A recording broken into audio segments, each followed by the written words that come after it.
다같이 사도신경 하심으로 수요 기도에 시작하도록 하겠습니다.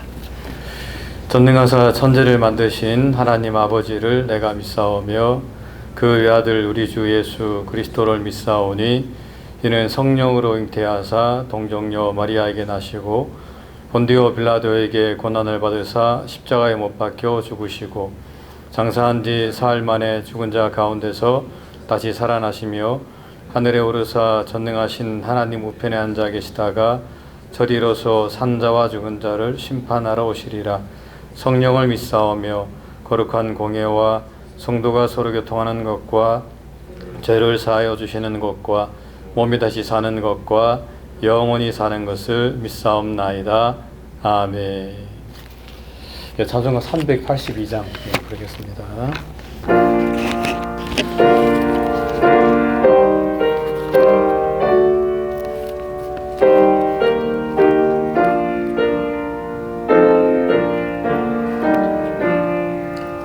너 근심 걱정 말아라 주 너를 주영아 이거 좀 바꿔야 되겠네.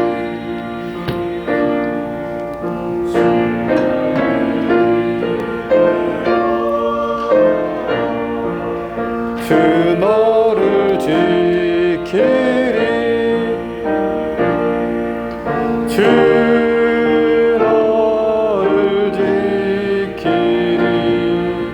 아무 때나 어디서나 주 너를 지키리 늘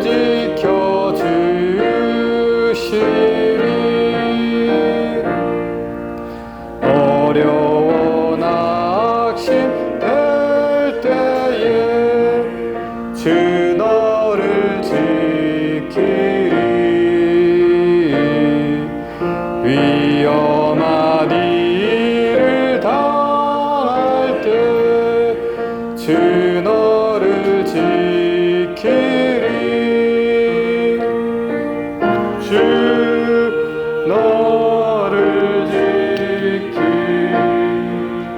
아무 때나 어디서나 주 너를 지키리 늘 지켜주시리 너 쓸 건 미리 아시고 주 너를 지키리 구하는 것을 주시며 주 너를 지키리 주 너를 지키리 아무 때나 어디서나 주 너를 지키리 늘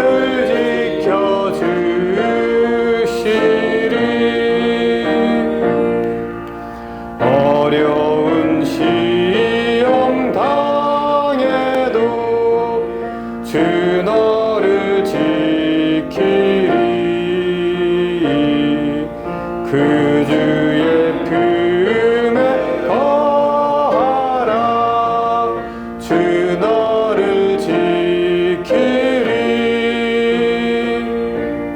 주 너를 지키리 아무 때나 어디서나 주 너를 지키리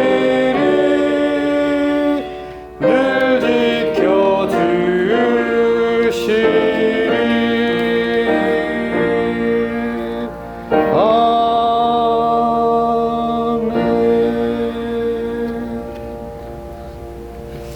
네, 우리 이 시간에 함께 합심해서 좀 기도하는 시간 갖도록 하겠습니다. 크게 세 가지 좀 기도 제목 제가 드릴 텐데 먼저 우리 선교지에서 선교하는 선교사님들 위해서 좀 함께 기도하도록 하겠습니다. 또 특별히 이제 우리가 훈하는 그런 선교사님들뿐 아니고 그 이인영 선교사님이라고 파키스탄에서 사역하시는 선교사님 계십니다. 지난주에 우리 장로님으로부터 좀 좋지 않은 꿈을 좀 꾸어서 저 중보기도 부탁드립니다라는 그런 소식을 저희가 좀 전에 받았는데, 이 시간에 우리 그 이인영 선교사님 부부 파키스탄에서 끝까지 좋은 사역 잘 감당하게 해달라고 여러분 좀 기도해 주시기 바랍니다. 우리 환우들이 있습니다. 우리 신하미 권사님 치통으로 조금 고생하셨는데 지금은 괜찮으신지 잘 모르겠네요. 하여튼 좀 기도 좀 해주시고, 우리 김정은 성도님 오른쪽 어깨에 좀 많이 다쳤다 그랬는데 우리 김정은 성도님 위해서 기도 좀 해주시고, 또 우리 김영신 성도님 위해서 기도 좀 해주시기 바랍니다. 또 우리 교회적으로는 이제 8월달 첫 주에 우리 청년부 수련회가 있습니다. 우리 청년부 수련회 위해서 은혜로운 시간 되게 달 기도해 주시고, 또 둘째 주 우리 저기 야유회가 있습니다. 여름 야유회 있는데 여름 야유회 또 우리가 잘 갔다 오게 해달라고, 또 우리 교회 분과 성장 위해서 함께 이 시간 함께 좀 간절한 마음으로 기도하는 시간 갖도록 하겠습니다. 함께 기도하겠습니다. 참 좋으신 아버지 하나님, 크신 은혜와 사랑 감사합니다. 하나님, 오늘도 우리 수요 기도회로 나와서 또 중보하며 또 합심해서 또 기도할 수 있도록 은혜 허락해 주심을 감사합니다. 하나님, 이 시간에 여러 가지 많은 기도 제목을 가지고 하나님께 간구합니다. 하나님, 저희가 드리는 기도를 하나님께서 들어주시고 또 하나님 저희 간구에 응답해 주시옵소서. 특별히 먼저 우리 선교지에서 사역하는 우리 선교사님들 위해서 기도합니다. 하나님, 우리가 후원하는 선교사님들뿐 아니고 또 특별히 파키스탄에서 선교하시는 우리 이인영 선교사님 부부를 위해서 이 시간 기도합니다. 하나님께서 그 가정을 붙들어 주시고 어려움 당하지 않게 도와주시고, 하나님 아버지 정말 그 힘든 그 선교지에서 끝까지 주의 선교사역 잘 감당하면서 많은 영혼들을 구원하는 귀한 선교사님 가정과 사역이 될 수 있도록 은혜를 베풀어 주옵소서. 하나님, 특별히 그 가정에 은혜를 허락하여 주시고 건강도 허락하여 주옵소서. 하나님, 또 우리 환우들이 있습니다. 우리 신하미 권사님 또 치통으로 참 고생을 많이 했다고 하는데 하나님 그 치통을 붙들어 주옵시고, 또 우리 김정은 성도님 또 오른쪽 어깨를 다쳐서 지금 힘든 가운데 있습니다. 하나님, 이 시간 기도합니다. 치유하여 주옵소서. 치료하여 주시옵소서. 깨끗하게 낫는 기적의 역사가 일어날 수 있도록 은혜를 베풀어 주옵소서. 우리 김영진 성도님, 우리 이모님도 하나님 정말 그 마음을 붙들어 주시고 그 생각을 붙들어 주시고 정말 온전케 하나님 도와주시고 정말 믿음 생활 잘 감당하게 도와주시고 끝까지 이 땅에서 주님 바라보면서 믿음으로 승리하는 우리 귀한 이모님들에게 하나님께서 은혜를 베풀어 주옵소서. 하나님 아버지, 또 8월 첫째 주에 또 저희 청년부 수련회가 있습니다. 하나님 아버지, 또 얼마 되지 않지만은 그 어린 영혼들 한 영혼 한 영혼 얼마나 귀한지 모릅니다. 그 영혼들 가운데 은혜를 부어주시고 선교사역 잘 아버지 하나님 끝까지 이 수련회를 통해서 정말 하나님을 만나는 그런 놀라운 은혜의 체험을 하는 우리 청년부 온 수련회가 될 수 있도록 은총을 내려 주시고, 또 하나님 여름 야유회가 둘째 주에 있습니다. 하나님 오그란 발걸음 지켜주시고 정말 또 좋은 장소에 가서 또 우리가 마음껏 그 자연을 누리면서 하나님을 찬양할 수 있도록 은혜를 베풀어 주옵소서. 몸된 교회를 붙들어 주옵시고 하나님의 교회가 정말 풍하고 성장하는 그런 아름다운 교회가 되기를 소원합니다. 함께하여 주시옵소서. 사랑 많으신 예수님 이름으로 기도합니다. 아멘. 참 좋으신 하나님 감사합니다. 오늘도 우리에게 수요 기도를 허락해 주시고 또 작은 숫자가 나왔지만 이 시간을 통해서 또 하나님을 바라볼 수 있도록 은총을 허락해 주심을 감사합니다. 하나님, 이 시간에 우리가 합심으로 여러 가지 많은 기도 제목을 가지고 주님께 간구했습니다. 하나님, 저희의 기도에 응답해 주시고 아버지 하나님, 우리가 드린 이 기도를 통해서 정말 하나님의 나라가 이 땅이 이루어질 수 있도록 은혜를 베풀어 주시옵소서. 특별히 사랑하는 선교사님들 선교 현장에서 또 지금도 정말 뜨겁게 복음을 증가하는 가운데 있습니다. 하나님, 그들 가운데 함께해 주시고 지치지 않게 도와주시고 끝까지 주님 오시는 그날까지 정말 많은 영혼들을 구원하는 귀한 선교사님들의 사역이 될 수 있도록 은혜를 베풀어 주시옵소서. 하나님, 처음 시작하는 시간입니다. 마치는 시간까지 주님께서 함께 하시기를 원하옵고 사랑 많으신 예수님 이름으로 간절히 기도합니다. 아멘. 우리 말씀은 마가복음 6장입니다. 45절부터 52절까지입니다. 함께 읽겠습니다. 예수께서 즉시 제자들을 제쳐가사 자기가 무리를 보내는 동안에 배 타고 앞서 건너편 벳사다로 가게 하시고 무리를 작별하신 후에 기도하러 산으로 가시니라. 저물매 배는 바다 가운데 있고 예수께서는 홀로 물에 계시다가 바람이 거스름으로 제자들이 힘겹게 노젓는 것을 보시고 밤 사경쯤에 바다 위로 걸어서 그들에게 오사 지나가려고 하심에 제자들이 그가 바다 위로 걸어오심을 보고 유령인가 하여 소리 지르니 그들이 다 예수를 보고 놀람이라. 예수께서 곧 그들에게 말씀하여 이르시되 안심하라 내니 두려워하지 말라 하시고 배에 올라 그들에게 가시니 바람이 그치는지라. 제자들이 마음에 심히 놀라니 이는 그들이 그떡 떼시던 일을 깨닫지 못하고 도리어 그 마음이 둔하여 졌음이러라. 아멘. 이 본문을 가지고 무리를 걸으신 예수님이라는 제목으로 함께 이 말씀을 좀 살펴보도록 하겠습니다. 지난주에 이제 우리는 그 무리를 먹이시는 예수님에 대해서 함께 좀 살펴보았습니다. 예수님은 이제 자신을 찾은 그 무리들을 그냥 돌려보내지 않으셨습니다. 제자들은 이제 저녁이 되자 이제 각자 음식을 좀 사 먹도록 무리들을 돌려보내라라고 이렇게 이야기했습니다만은 예수님께서는 너희들이 먹을 것을 주라라고 이렇게 말씀하시면서 결국에 이제 이 오병이어의 기적을 통해서 무리들을 풍족히 먹이시는 그런 장면을 지난주에 우리가 좀 보았습니다. 그렇습니다. 이제 그분은 예수님은 자기 백성들을 풍족히 먹이시는 그런 메시아가 되고 선한 목자가 되신다라고 성경은 우리에게 말씀을 하고 있습니다. 사실 이제 부모를 찾아온 자식들을 그냥 배를 골려가지고 보내는 그런 부모가 어떻겠습니까? 사실 자식이 이제 부모를 찾아오게 되면 부모는 정말 냉장고를 뒤져가지고 있는 것 없는 것 다 찾아가지고 거기서 이제 음식을 만들어서 배 터지게 이제 자식을 먹이고 보내는 것이 부모의 어떤 자세고 또 심정이라고 이야기할 수가 있습니다. 그것처럼 오늘 이제 본문에서 예수님께서는 그렇게 자기를 찾아온 그런 무리들을 배불리 먹여서 돌려보냈다라고 이렇게 말씀을 하고 있는 것입니다. 요한복음 10장 이제 10절에는 이렇게 말씀을 하고 있습니다. 내가 온 것은 양으로 생명을 얻게 하고 더 풍성히 얻게 하려 함이라 라고 이렇게 말씀을 하고 있는데 예수님께서는 우리에게 늘 풍성한 것을 주시는 그런 하나님이시다라고 이렇게 말씀을 하고 있는 것입니다. 그런데 이제 오늘 본문에 보게 되면 오늘 본문에 나오는 제자들은 이제 그러한 이 예수님의 어떤 모습을 여전히 이제 깨닫지 못하고 있는 것을 우리가 볼 수가 있다라고 하는 것입니다. 오늘 좀 본문을 보게 되면 예수님께서 이 제자들을 이제 제쳐가사 자기가 무리를 보내는 동안에 제자들이 이제 배 타고 와서 건너편 벳세다로 가게 하시는 그런 장면으로부터 좀 시작이 되고 있는 것을 좀 볼 수가 있습니다. 근데 여기서 이제 재밌는 표현 하나가 나오는데 그것은 이제 제쳐가사라고 하는 그런 단어입니다. 이제 이 말을 우리가 다른 말로 말하면은 좀 서두르다라고 이렇게 이야기할 수가 있는데, 하여튼 예수님께서는 제자들을 이제 재촉해서 벳세다로 좀 빨리 가게 이렇게 만들었다라고 이렇게 말씀을 하고 있습니다. 여러분, 우리가 성경을 보면서 예수님께서 이렇게 재촉하신 적이 있는가라고 우리가 좀 생각을 해볼 수가 있습니다. 그런 적이 있었던가요? 예수님께서 좀 재촉하시면서 좀 서둘렀던 그런 적.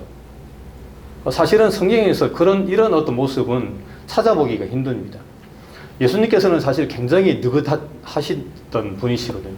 그러니까 예를 들면은 바람과 풍랑이 부는 배 안에서도 예수님은 편안히 주무시다가 일어나셔가지고 그 바람과 풍랑을 잠재우셨던 분이시고, 또 회당장 야이로의 딸이 죽었다는 이야기를 들음에도 불구하고 그냥 느긋하게 해당장 야이로에게 믿어라 라고 이렇게 말하면서 이제 그 집으로 가셨던 분이 바로 예수님이셨습니다. 그러니까 예수님은 어떤 상황에서도 사실은 서두르거나 급하게 행동하셨던 분이 아니십니다. 그런데 오늘 본문에 보게 되면 오늘 본문에서 예수님께서는 제자들을 빨리 가도록 벳세다로 빨리 갈 수 있도록 그렇게 서두르시고 재촉했다라고 이렇게 말씀을 하고 있는 것입니다. 물론 이제 그 이유에 대해서는 오늘 본문에 보게 되면 46절에 예수님께서 기도하러 산으로 가시니라 라고 이렇게 말씀을 하고 있는 것을 보면서 기도하러 산으로 가시기 위해서 그렇게 제자들을 빨리 보내셨나? 라고 우리가 좀 생각할 수 있습니다만, 하지만 이 부분을 이제 요한복음에서는 사도 요한복음 6장에서 이 부분을 좀 정확하게 설명을 하고 있습니다. 그러니까 다시 말하면 예수님께서 빨리 제자들을 보내시고 이 무리들을 해산시키신 이유는 이 사람들이 이 오병이어를 통해서 떡을 얻어먹고 난 다음에 이 예수님을 이제 임금으로 왕으로 추대하기 위해서 그렇게 수군대는 그런 모습을 보고 예수님께서 이 사람들을 빨리 해산시켰다라고 요한복음에서는 이야기를 하고 있는 것입니다. 그러니까 이런 부분에서 예수님께서는 당신의 어떤 그 정체성을 분명히 알고 있었던 것이지요. 물론 오병이어를 통해서 백성들을 충분하게 먹이시는 그런 분이셨지만, 하지만 예수님께서 이 땅에 오신 이유는 정말 세상에서 사람들이 잘 먹고 잘 사도록 하기 위해서 이 땅에 오신 것이 아니다라고 하는 것입니다. 그러니까 인자가 온 것은 섬김을 받으려 함이 아니라 도리어 섬기려 하고 자기 목숨을 많은 사람들의 대성물로 주기 하기 위해서 이 땅에 오셨다라고 하는 그 정체성을 예수님께서는 분명하게 갖고 계셨다라고 하는 것입니다. 그래서 사람들이 이 예수님을 왕으로 추대하려고 하는 그런 어떤 수군됨이 있고 그런 모습을 보이자 그것을 빨리 해산시켜버리고 예수님은 산으로 기도하러 올라가셨다라고 오늘 본문은 이야기를 하고 있는 것입니다. 참 이런 면에서 우리들도 마찬가지인 것 같아요. 우리가 누군가를 정확하게 아는 것, 우리가 그리스도인이고 하나님의 자녀라고 하는 이 정체성을 정말 우리가 바로 아는 것, 이것이 굉장히 중요한 것이다 라고 우리는 생각을 해볼 수가 있습니다. 최근에 제가 한국 뉴스를 좀 봤는데 그 세종시에 있는 약간 좀 교회도 좀 크더라고요. 그 교회 그 담임 목사가 일종의 다단계를 해가지고 많은 사람들에게 피해를 끼쳤다는 그런 뉴스가 나오더라고요. 피해액이 한 3천억 정도 된다고 그랬는데, 그러니까 이 목사님이 굉장히 그 세종에 있는 교회 좀 굉장히 좀 크고 좋은 교회처럼 보였는데, 어떻게 보면은 거기서 좀 훌륭하게 목회만 하면 좋은데, 그러니까 그 목사님 하는 이야기가 먹고 놀아도 돈이 들어올 수 있도록 내가 당신들에게 해주겠다 하는 그런 어떤 취지를 가지고 사업체를 만들었고 투자금을 모아가지고 그렇게 하다가 이게 이제 다단계로 이렇게 드러나게 되면서 결국에 고발을 당한 지금 상태에 있다라고 이렇게 뉴스에 나와 있더라고요. 그런데 제가 볼 때는 왜 그런 것을 하는지 모르겠습니다. 목사님이라면 목회하고 양떼를 돌보고 영혼 구원하는 일에 힘쓰면 되는데 왜 그렇게 사람들에게 돈을 좀 벌려 주게 하려고 그런 어떤 사업을 벌였는지 참 저는 사실은 좀 이해가 되지 않더라고요. 그런데 사실 우리들도 자칫 잘못하면 그렇게 될 수가 있다라고 하는 것입니다. 우리가 하나님의 자녀고 또 우리가 좀 어떻게 보면 이 땅에서 잠시 살다가 우리가 하나님께 가는 그런 외인이고 나그네인데 어떤 그런 정체성을 우리가 잊어버리게 되면 이 땅에서 우리도 잘 먹고 잘 살려고 노력하면서 믿음을 저버린 채 하나님을 저버리고 그렇게 정말 안 믿는 사람들과 동일한 모습으로 살아갈 수 있는 우리의 모습도 얼마든지 있다라고 하는 사실을 우리가 꼭 기억을 해야 된다라고 하는 것입니다. 우리는 자기를 부인하고 자기 십자가를 지고 주님의 뒤를 쫓아가는 제자들입니다. 그러므로 이러한 정체성을 우리가 잊어버리면 안 됩니다. 오늘 본문에 나오는 예수님께서 빨리 제자들을 재촉하고 그리고 무리들을 해산시켜 버렸던 것처럼 그런 어떤 마음을 늘 갖고 있으면서 우리가 사실 어떤 권력 또 출세 어떤 돈 물질 이런 데 자꾸 마음을 쳐다보면 우리가 하나님의 뜻과는 정반대되는 그런 삶을 우리가 살아갈 수가 있다라고 하는 것입니다. 그런데 오늘 본문에 보게 되면 예수님께서 이제 홀로 육지에 계시는 동안에 한 가지 좀 문제가 발생하는 것을 우리가 보게 됩니다. 그것은 이 호수를 건너던 이 제자들이 이제 역풍으로 인해서 바다 위에서 오도 가도 못한 그런 상태에 놓이게 되었다라고 이렇게 이야기를 하고 있는 것입니다. 48절에 보게 되면 바람이 거스름으로 제자들이 힘겹게 노젓는 것을 보시고라고 이렇게 이야기를 하고 있습니다. 그런데 여기서 이제 우리가 한 가지 질문을 할 수 있는데, 그렇다면은 이 제자들이 얼마만큼 그렇게 바다 위에서 노를 젓고 있었을까? 사실 제가 방금 말씀드린 것처럼 제자들이 출발한 것은 그날 저녁이었습니다. 그러니까 저녁밥 먹고 오병이어를 통해서 밥을 충분히 먹고 이제 배를 타고 이제 출발을 했는데, 사실은 이게 이제 바다라 나오지만 이 갈릴리 호수를 말하는 거거든요. 그게 직경이 얼마나 되는지는 모르겠습니다만은 사실 이게 제자들 한 12명이서 열심히 배를 젓게 되면 한 2시간 정도면 아마 이렇게 바다를, 이 호수를 아마 건너갈 수 있을 겁니다. 그런데 오늘 본문에 보게 되면은 밤 사경쯤이라 그러는데, 그러니까 여기서 말하는 밤 사경이라고 하는 것은 로마식으로 말하면은 새벽 한 3시부터 6시 정도 되거든요. 그러니까 그때까지 이 제자들이 그 갈릴리 바다를 건너지 못하고 계속해서 거기서 헤매고 있었다라고 이야기할 수가 있는 거예요.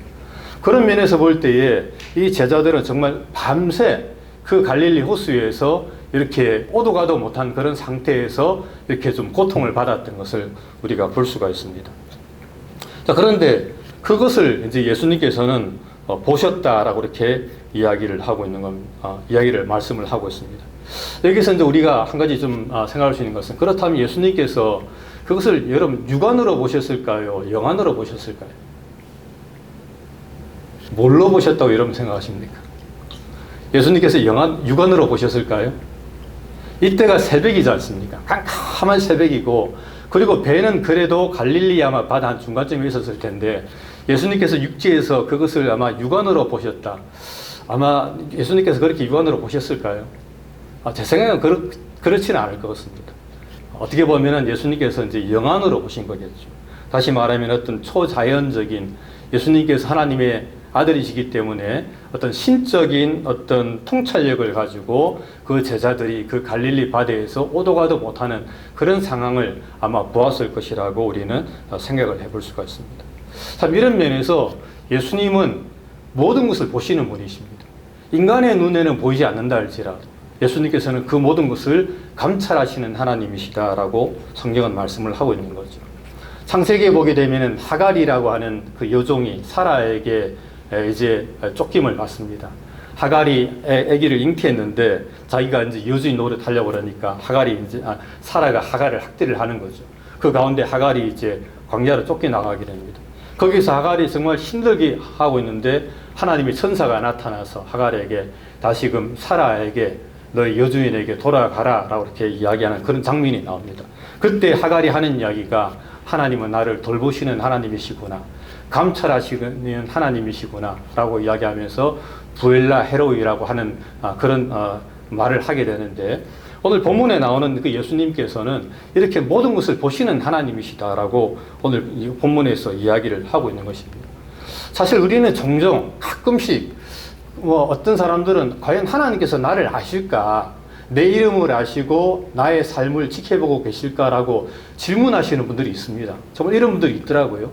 그러니까 믿음이 좀 없어서 그럴 수도 있는데, 정말 하나님께서 나를 아시는 건가 라고 이렇게 의문을 갖고 있는 그런 분들이 있습니다. 물론 우리가 그것을 통해서 정말 우리가 한번 그 믿음을 확인해 볼 수 있습니다만, 하지만 성경은 늘 하나님은 우리를 감찰하시는 하나님이시고 우리를 지켜보시고 우리를 돌아보시는 하나님이시라고 늘 성경은 우리에게 이야기하고 있습니다. 시편 139편에서도 시인은 이렇게 이야기합니다. 주께서 나의 앉고 일어섬을 아시고 멀리서 또 나의 생각을 아시오며 라고 이야기하고 있는 거예요. 사실 하나님께서는 우리의 모든 것을 다 아십니다. 우리가 어떻게 살아가고 어떤 마음을 갖고 어떻게 행동하는지 우리의 모든 것을 지켜보고 계시는 그런 하나님이심을 우리는 꼭 기억을 해야만 하는 것입니다. 그러므로 사실 우리의 삶에 어떤 어려움이 있고 어떤 고통이 있다 할지라도 그것 때문에 우리가 너무 괴로워할 필요가 없습니다. 우리가 정말 하나님을 믿고 의지하고 있다면 하나님께서는 우리를 돌아보시고 우리의 삶을 감찰하시고 또 우리에게 찾아오셔서 은혜를 베풀어 주시는 하나님이심을 성경은 우리에게 늘 말씀을 하고 있는 겁니다. 저는 제 개인적으로 뭐 이런 말하면 여러분들이 어떻게 생각하는지 모르겠습니다만, 제가 정말 제가 힘들었을 때가 있었습니다. 제가 정말 힘들어서 그때 제가 저희 집 아파트에 있는데 문을 열고 딱 들어가자마자 주저앉아갖고 제가 통곡을 한 적이 있었어요. 그때 제가 청년이었는데 제 나름대로 너무 힘들었던 거예요. 그래서 방바닥에 주저앉으면서 정말 제가 대성통곡하면서 제가 엉엉 울면서 제가 그냥 쭉 하고 기도하고 있는데, 그때 제가 모르겠어요. 한 30년 전이라서 제가 기도를 했는지 제가 그냥 울었는지 모르겠는데, 갑자기 제 음성으로 그냥 괜찮다라고 이야기하더라고요. 괜찮다라고 이야기하는. 제가 순간적으로 기도하다가 제가 깜짝 놀래가지고 제가 이렇게 돌아봤습니다. 이렇게 주변을. 근데 사실 방 안에 아무도 없었어요. 저희 아파트, 조그만한 아파트, 28평짜리 아파트였는데 아무도 없는데 그런 소리가 들리는 거예요. 하여튼 제가 정말 좀 신비한 체험을 제가 좀 하게 되었습니다. 그때 그 이후로 근데 사실 그 이야기 듣는 순간에 괜찮아지더라고요. 그거 너무 놀란 거예요. 그때 저는 제 마음에 너무 힘들고 고통스러웠는데 그 말을 딱 듣는 순간에 정말 이거 아무것도 아닌 것처럼 제가 괜찮아지는 그런 체험을 제가 하게 되었던 겁니다. 제가 그때 이후로 제가 어떤 일이 있어도 이 괜찮다라고 하는 말을 저는 늘 생각을 합니다. 아무리 힘들고 어려운 삶을 제가 겪어와서도 그때 이후로도 제가 또 많은 어려움을 겪었겠죠. 그럼에도 불구하고 그 괜찮다라는 단어 있지 않습니까? 그러니까 힘들고 어려운데 괜찮아, 너 괜찮아, 잘 될 거야 라고 하는 그런 음성을 제가 크게 한번 들었었는지 모르지만 늘 그런 마음이 제 마음속에 있는 거예요. 잘 될 것처럼, 잘 될 거라고, 괜찮다고, 이런 또 어려움도 잘 넘어갈 거라고 하는 그런 마음을 제가 늘 품으며 제가 지금 사실은 살아가고 있습니다. 그래서 어떤 어려움이 와도 제가 그런 것 때문에 제가 심히 낙담하거나 절망해가지고 어쩔 줄 모르고 그런 모습은 사실은 제게 좀 별로 없어요. 저는 그냥 그렇게 해도 괜찮아질 거다, 잘 넘어갈 거다. 저는 늘 그런 마음을 갖고 지금까지 제가 살아왔습니다.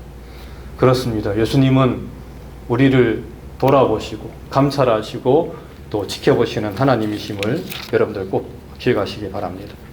그런데 오늘 본문에 보면 또 재밌는 그런 내용이 하나 나옵니다. 그건 48절인데 예수님께서 제자들이 힘겹게 노젓는 것을 보셨습니다. 그리고 밤 사경쯤에 바다 위로 걸어서 제자들에게 오사 지나가려고 하심이라고 말씀하고 있습니다. 그러니까 이 표현이 좀 재밌는 거예요. 사실은 제자들이 그렇게 힘겹게 밤새 고통받는 것을 보셨으면은 예수님께서 오셔갖고 제자들이 있는 곳으로 오시는 게 당연합니다. 와가지고 위로해주고 너 힘드냐 이렇게 해야 되는데, 오늘 본문에서는 예수님께서 오셔갖고 제자들을 지나가시려고 했다 이 말입니다. 그러니까 그냥 지나가시려고 했던 거예요. 배는 여기서 있고 예수님 그냥 그 배를 보시고 지나가시려고 이렇게 했다고 오늘 본문은 이야기를 하고 있는 겁니다. 왜 예수님께서 그렇게 하려고 하셨을까? 와가지고 도움을 주고 도와주지는 못할 망정 왜 그냥 지나가려고 하셨지? 우리가 이렇게 생각할 수가 있는 겁니다. 물론 여기에 대해서 어떤 신학자는 이 지나가려고 하는 것은 하나님의 현년의 표현이다.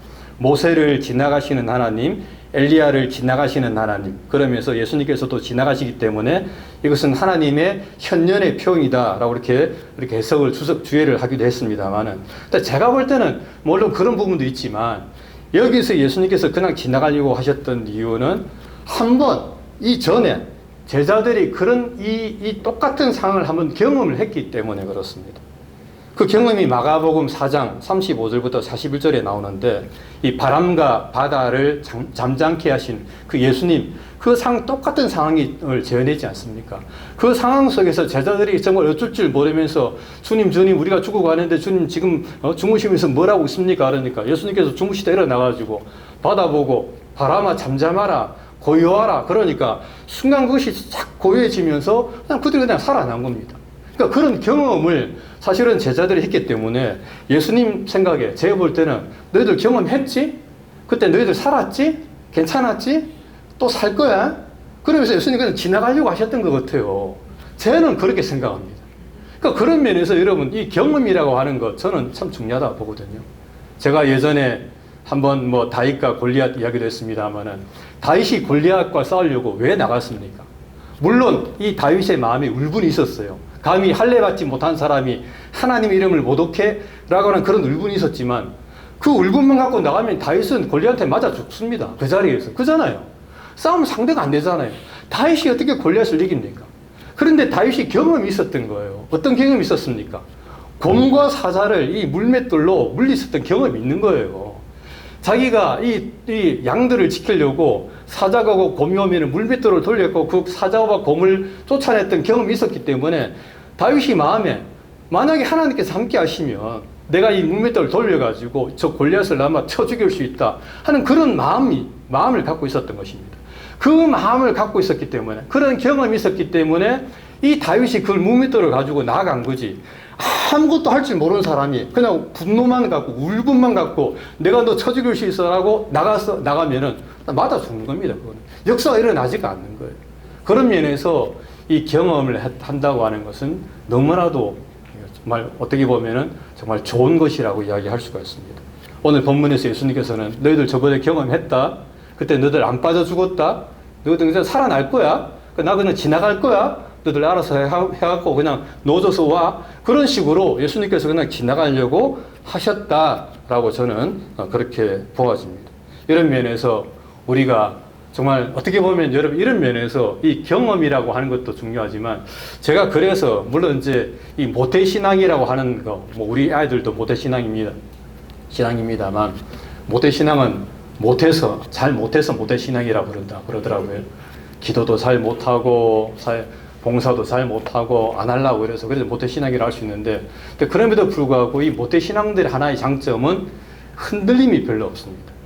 그러니까 초신자들은 은혜를 받아갖고 순간 확 하는 것도 있지만 또 확 내려가는 게 있어요. 그런 부분이 이 굴곡이 있습니다. 하지만은 정말 신앙의 과정에서 이렇게 신앙을 잘 연단받고 훈련받은 이 모태신앙들은 보면은 별로 이렇게 흔들림이 없이 그렇게 꾸준하게 또 신앙생활 잘하는 것을 우리가 볼 수가 있습니다. 참 이런 면에서 우리가 이 경험을 했다고 하는 것, 체험이 있다고 하는 것. 그러니까 우리가 정말 우리가 권사님들이나 교회 장로님들이나 정말 신앙생활 오래 하신 분들 보면은 뭔가 다르잖아요. 초신자들보다는 다릅니다. 왜 그렇습니까? 경륜이 있는 거예요. 신앙의 경륜이. 오랫동안 신앙생활 하면서 여러 가지 많은 풍파를 거쳐가면서 체험할 것 다 체험하면서 그렇게 신앙을 생활을 하다 보니까 나중에 나이 들으신 우리 장로님, 권사님들 보면 별로 흔들림이 없는 거예요. 어려움이 오면 이것도 지나갈 거다. 잘 될 거다. 이런 식으로 넘어갈 거다. 이미 체험을 한 거예요. 그런 부분에서 우리 신앙의 연륜이 있는 권사님, 장로님이 교회에 딱 버티고 있는 것, 이건 정말 중요합니다. 그렇게 해야지만이 신앙이 좀 별로 없는 그런 젊은 여자 집사님들, 또 젊은 성도들, 이런 분들이 흔들릴 때 잡아줄 수가 있는 거예요. 그런 분들이. 신앙생활 이렇게 하는 거다. 믿음생활 이렇게 하는 거다. 이렇게 지나갈 거다. 걱정하지 마라. 잘 될 거다. 이렇게 공부해주면 그런 것들이 이제 힘이 되는 거죠. 그런 부분에서 이 연륜이라고 하는 것, 체험이라고 하는 것, 이런 것들이 정말 중요한 것이다라고 이렇게 이야기할 수가 있습니다. 자, 그런데 문제는 제자들이 오늘 본문에 보게 되면 그 예수님이 유령인 줄 알고 뭐 고스트라고 할 수 있는데 유령인 줄 알고 너무 무서워했다라고 오늘 본문에서 이야기하고 있습니다. 제자들이 그가 바다 위로 걸어오심을 보고 유령인가 하여 소리 지르니 막 소리를 엄청 질렀던 것 같아요. 사실 뭐 예수님께서 그 깜깜한 밤에 한 사람이 바다 위를 막 걸어오고 있으니까 그걸 본 그 제자들이 얼마나 놀랬겠습니까? 정말 유령이 아니면 그렇게 걸을 수가 없는데 사람이 그렇게 걸어오니까 그걸 보고 이 제자들이 너무 놀랬다라고 오늘 본문에서 이야기를 하고 있습니다. 그러자 그 모습을 보신 예수님께서는 이제 다시금 배로 오시면서 안심하라, 나다, 두려워하지 말라 라고 이렇게 말씀을 하시면서 이제 배에 올라탔는데 배에 올라타자마자 그 바람이 그치고 잠잠해졌다라고 오늘 본문은 이야기를 하고 있는 것입니다. 그렇게 오늘의 어떤 그 하나의 어떤 스토리가 이제 끝마치는 것을 우리가 볼 수가 있습니다. 하지만은 사실은 진짜 문제는 이제 여기 있는 겁니다. 여러분 진짜 문제가 뭐냐면은 그것은 바로 제자들은 여전히 이 예수님께서 어떤 분이신가를 깨닫지 못하고 있다고 하는 거예요. 사실은 그게 진짜 문제입니다. 제자들이 뭐 배에서 구원을 받았다, 뭐 풍랑을 통해서 구원을 받았다, 이게 문제가 아니고, 정말 문제는 제자들이 그런 체험을 하고 경험을 함에도 불구하고 여전히 그 제자들이 예수님께서 어떤 분이신지를 알지 못하고 있다고 하는 것, 도리어 그 마음이 둔하여졌다라고 하는 것, 이것이 정말 큰 문제다라고 이렇게 마가는 기록을 하고 있는 것을 볼 수가 있습니다. 사실은 이쯤 되면은 제자들이 예수님이 어떤 분인가를 알아야 됩니다. 지금 우리 마가복음 우리가 6장까지 우리 해왔는데, 그 마가복음 6장을 통해서 제자들이 수많은 경험을 하지 않았습니까? 뭐 병든 자, 죽은 자를 살린 것도 있고, 오병이의 기적도 있고, 뭐 풍랑도 있고, 정말 별의별 많은 기적과 이적을 제자들이 체험을 해왔습니다. 그러면 그런 상황에서 이제 제자들은 정말 예수님이 어떤 분이시고, 정말 저분이 하나님의 아들이시고 우리를 구원할 구세주시다라고 하는 것을 깨달아야 되는데, 여전히 제자들은 그것을 깨닫지 못하고 도리어 그 마음이 둔하여졌다라고 이렇게 오늘 본문은 이야기를 하고 있는 것입니다. 이제 여기서 이 마음이 둔하여졌다라고 하는 말은 마음이 완악하여졌다라고 하는 말과 동일한 그런 말이라고 합니다. 구약에서는 이제 바로한테 이 말을 쓰고 있지 않습니까? 마음이 완악해졌다라고 이렇게 바로에게 이야기하는데, 마가는 지금 이 표현을 이 제자들에게도 동일하게 쓰면서 이 제자들의 마음이 이 불신앙과 불순종으로 가득 차 있음을 이야기하고 있는 것입니다. 다시 말하면 정말 이제 제자들, 정말 예수님이 누구신가를 고백하면서 하나님의 자녀의 아들이심을 알고 그 발 앞에, 그분 앞에 무릎을 꿇어야 되는데, 여전히 불순종과 불신앙의 마음을 가지고 주님을 바라보고 있다라고 마가는 이야기를 하고 있는 것입니다. 그런데 사실 여러분, 이런 모습은 지금 우리들 가운데도 있습니다. 뭐 우리들 모습 가운데 우리들도 우리의 마음이 얼마든지 이렇게 둔한 마음으로 우리가 살아갈 수가 있다라고 하는 것입니다. 깨닫지 못하는 마음, 우리가 예수님을 하나님의 자녀라고 인정하는 것은 우리가 뭐 이야기할 수 있습니다. 정말 주는 그리스도시고 하나님의 살아계신 아들이십니다라고 고백할 수 있지만, 정말 우리가 이 제자들처럼 이 둔한 마음을 가지고 신앙생활을 얼마든지 할 수가 있다라고 하는 것입니다. 무뎌진 마음, 전혀, 그러니까 어떻게 보면 우리의 마음과 우리의 영성이 정말 하나님 앞에서 정말 우리가 날카로운 검처럼 이렇게 날이 서 있어야 되는데, 그게 이제 둔해져 있는 거예요. 그 영성이 둔해져 있는 겁니다. 그래서 어떤 뭔가를 당해도, 또 어떤 하나님께서 사인을 줌에도 불구하고 여전히 그걸 깨닫지 못하는 거예요.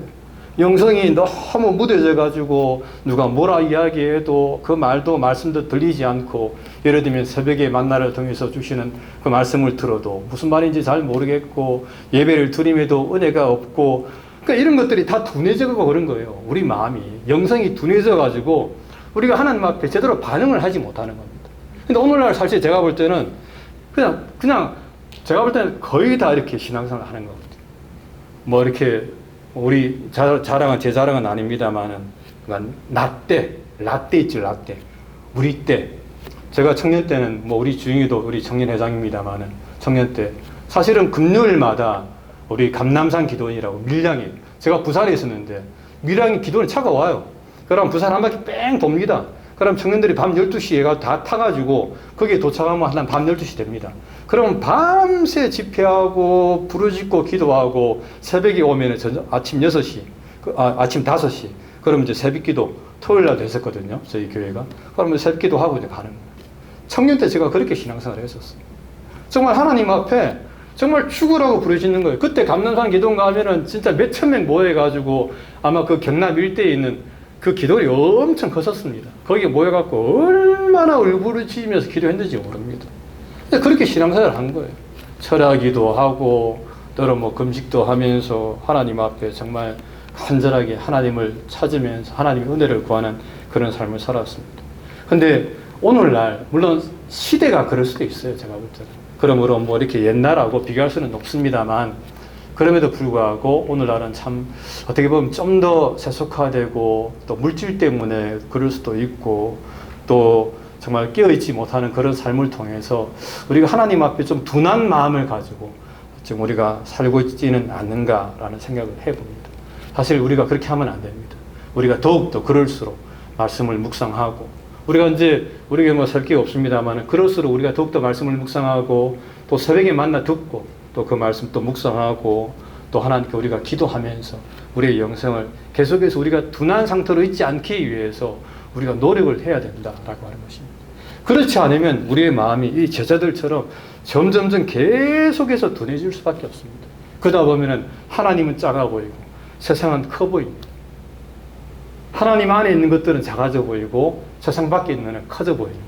세상 밖에서 좀 잘 먹고 잘 사는 사람들, 권력과 권세를 가진 사람들, 누리는 사람들을 보면은 부러운 마음이 드는 거예요. 정말 사실은 우리가 이게 훨씬 더 좋은 것인데, 정말 이게 전부 다인데, 정말 옛날에 우리가 하나님을 전부라 생각하고 우리 신앙생활을 했는데, 오늘날에는 하나님도 전부지만 이것도 우리가 좀 취해야 되지 않는가 하는 그런 마음을 갖고 이렇게 신앙생활을 하시는 분들이 좀 많은 것 같아요. 하나님만 전부가 아니고 이것도 좀 우리가 많이 좀 취해야 되는데, 그런 마음을 좀 품고 있는 분들이 혹시 없는가, 사실은 좀 안타까운 심정입니다. 우리가 하나님만이 나의 모든 것이다 라는 그런 마음을 품고, 뭐 우리가 이 땅에서 정말 우리가 나그네고 우리가 외인인데, 우리가 조만간에 우리가 하나님 나라 갈 텐데, 우리가 왜 여기에 이렇게 마음을 두면서 그냥 여기서 잘 먹고 잘 살려고 그렇게 노력을 하는지 모르겠습니다. 방금 아까 말씀드린 것처럼 그 세종시에 목회하는 그 목사님 참 훌륭한 목회 잘 하시던데 왜 그런 짓을 해가지고 괜히 요거도 먹게 만들고 교회 요거도 먹게 만들고 그렇게 하는지 모르겠어요. 이 땅에서 잘 먹고 잘 사는 게 뭐가 그렇게 중요하다고 말입니다. 그런 면에서 우리의 마음이 둔해지지 않도록 우리가 더욱더 깨어서 기도하는 삶을 살아야 됩니다. 그런 삶을 통해서 저와 여러분들 하나님 앞에 더욱더 믿음으로 나아가는 저와 여러분들 되시기를 주님의 이름으로 간절히 부탁을 드립니다.